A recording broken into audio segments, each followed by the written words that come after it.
नमस्कार मित्रांनो, अजून एका नवीन व्हिडिओमध्ये आपलं स्वागत आहे. तर आज आपण आलो आहोत गोपाळपूरला.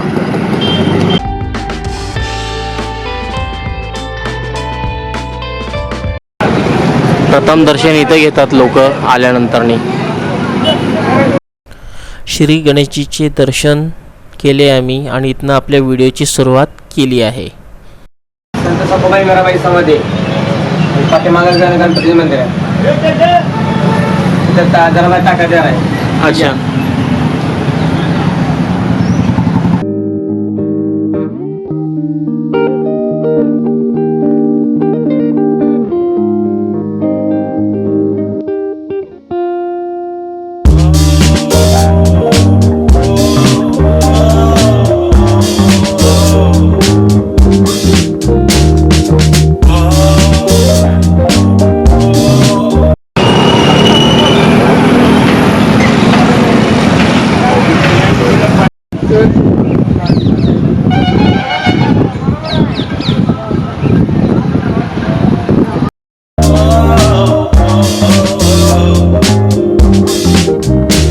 नमस्कार मित्रांनो, आज आपण पंढरपूरमध्ये आलेलो आहोत. पंढरपूरपासून 3 किलोमीटर अंतरावर गोपाळपूर नावाचं एक प्रसिद्ध गाव वसलेलं आहे आणि या गोपाळपूरमध्ये प्रसिद्ध असं श्रीकृष्ण मंदिर पाहण्यासाठी आज आपण आलेलो आहोत. तर तुम्ही पाहू शकता, हे मंदिराचा बाहेरचा परिसर आहे.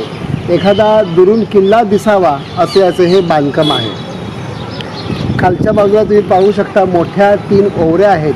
तशाच पद्धतीचं बांधकाम त्याच्या बाजूलाही आहे आणि त्याच्या वरील बाजूला पण आहे.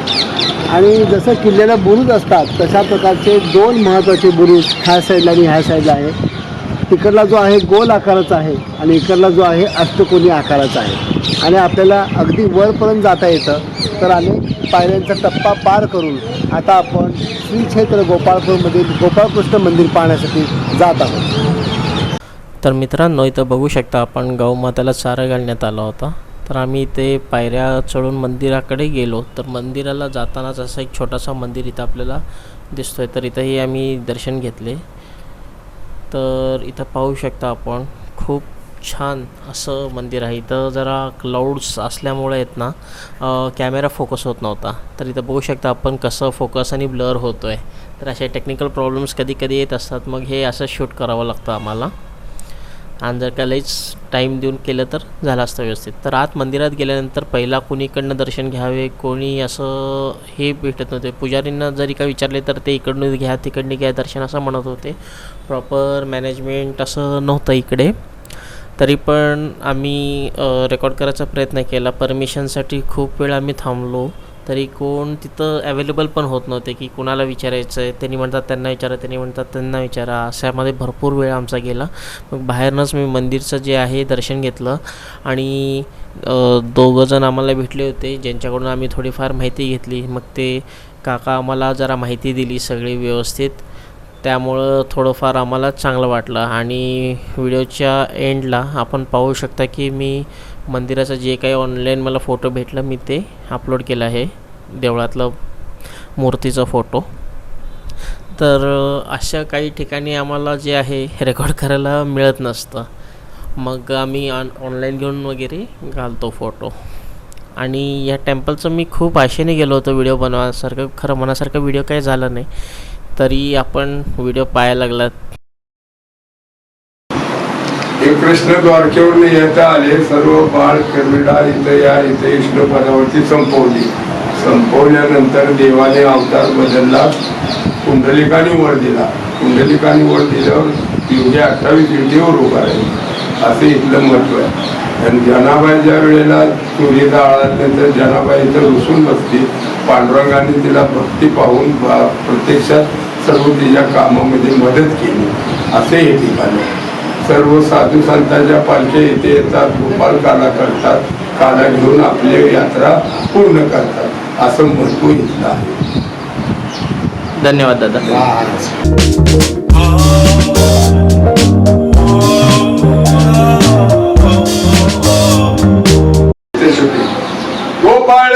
गोपाळपुरावरी जनाबाईचा वाडा, सावळा पांडुरंग देवा विठ्ठल झाला विठ्ठल विठ्ठल विठ्ठल पाया पडा आपण. तुम्ही पण हे जनाबाईचं मंदिर आहे इथं. हे जनाबाई रुसून बसले, हे पांडुरंग भेटीला आले होते ह्या ठिकाणी. आणि जनाबाई ही गंगाखेडची आई वडिलांची पंढरीची वारी होती. ही वारीत जनाबाई ही 7 वर्षाची मुलगी होती. मग जनाबाईला म्हणले आई वडील आपण शेजाऱ्याच्या ठेव आणि पंढरीची वारी करून येऊ. लहान असल्यामुळं त्या टायमाला वारं कवदान पाऊस वगैरे असतो. मग ही जनाबाईनं ऐकलं. ते जनाबाई म्हणजे मी येणार पंढरपूरला, हट्ट धरून बसली. मग जनाबाईला नाही इलाज झाला आईवडिलांचा, ही जनाबाईला पंढरपूरला घेऊन आली.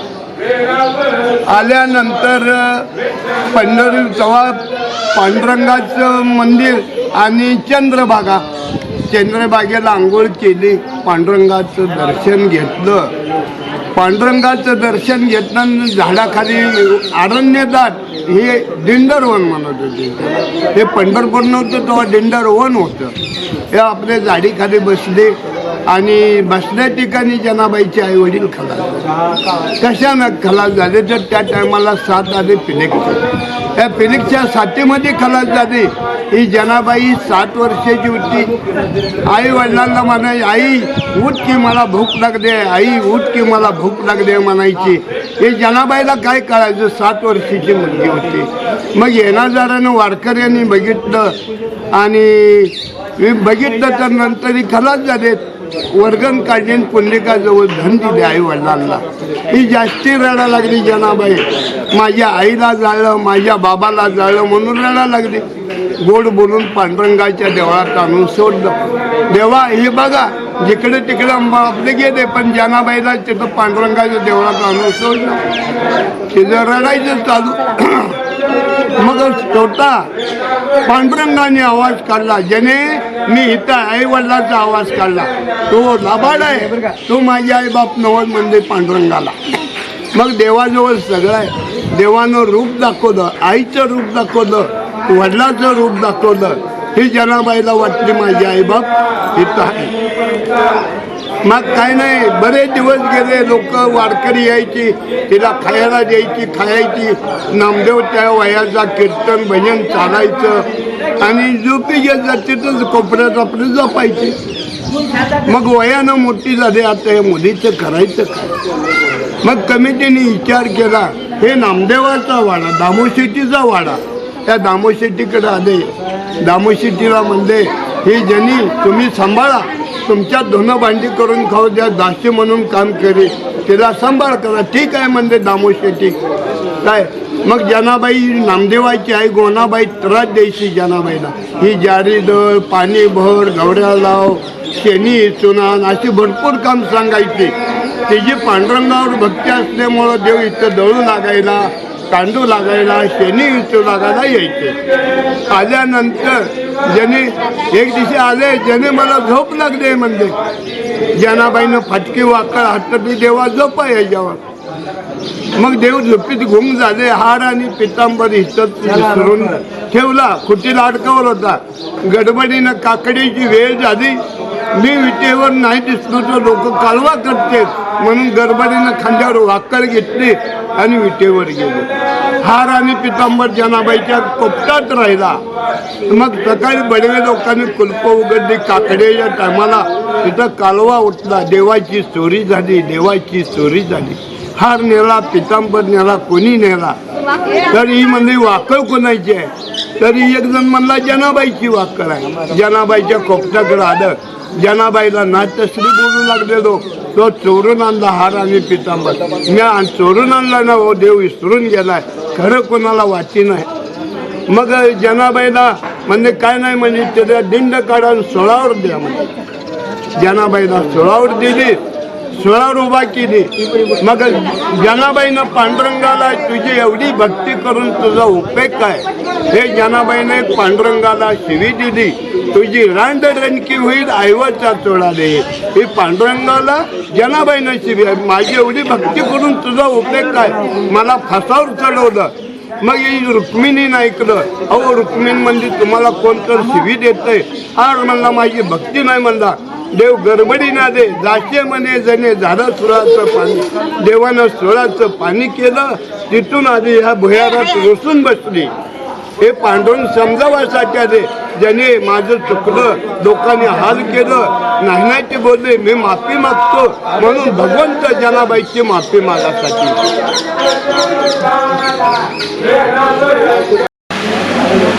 हे जनाबाई हे पांडुरंग आहे. हे जनाबाईची गोडडी आहे. हे जनाबाई रुसून बसली होती. हे पांडुरंग समजावासाठी येत आले. हे जनाबाईचं तळघर म्हणतात. अच्छा.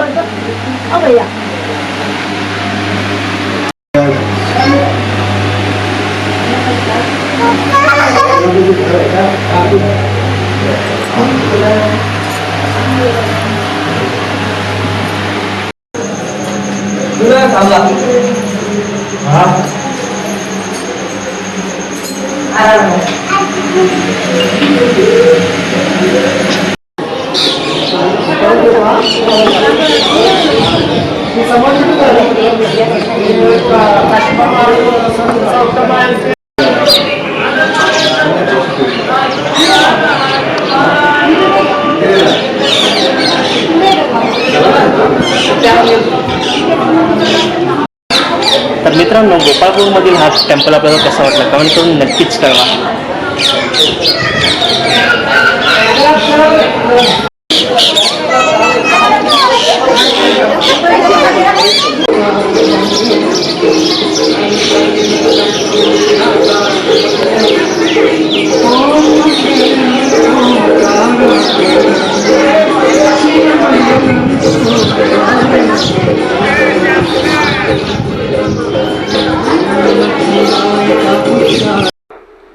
हे मंदिराची मागील बाजू आहे. मोबाईलने शूट घेतला आहे गाडीत बसल्या बसल्या.